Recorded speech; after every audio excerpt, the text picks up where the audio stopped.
Are cover letters always needed? No. The history of the cover letter is really very simple. In days of old, like when I got into recruiting, what seems like 100 years ago, you had one resume that you mailed to an employer or you dropped off at their offices as you went from building to building trying to find a job. Now, a cover letter became a complement to that one standard resume. They would talk about some of the additional things that you had done that were relevant to that job. So you might just simply have typed up a letter that you put on top of the resume and stapled to it. Or you might say something polite like, I'm forwarding my resume to you for the role of fill in the blank that I saw advertised in fill in the blank. I believe my experience with such and such and such and such would make me a viable individual for your organization.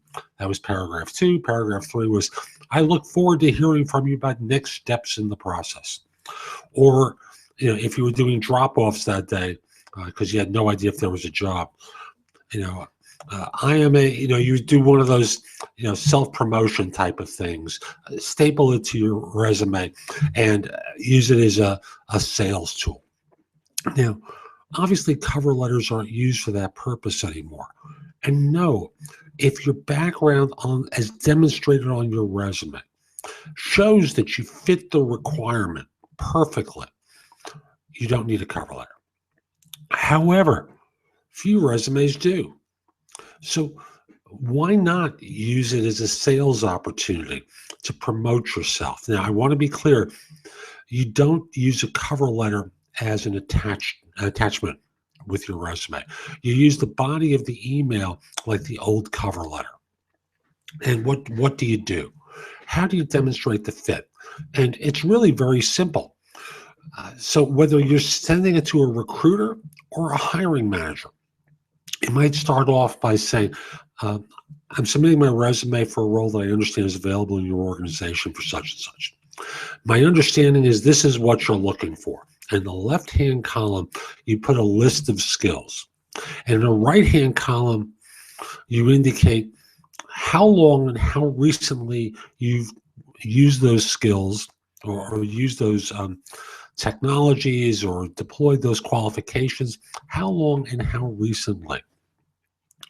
And then, if you don't have one or two of those items, you omit them from your list. Then from there, you conclude by saying, as you can see, I match up very strongly with your position.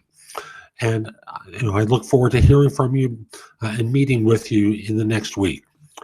If I don't hear from you, I'll put in a quick call to you, something along those lines that ties the bow so that there's going to be a next step.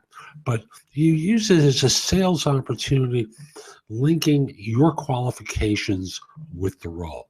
So no, you don't need to use it. It's not a requirement that you use a cover letter. But since few people are submitting resumes that demonstrate a perfect fit, why not use the body of your email instead of using this stupid white space? Use it as a sales opportunity to promote yourself.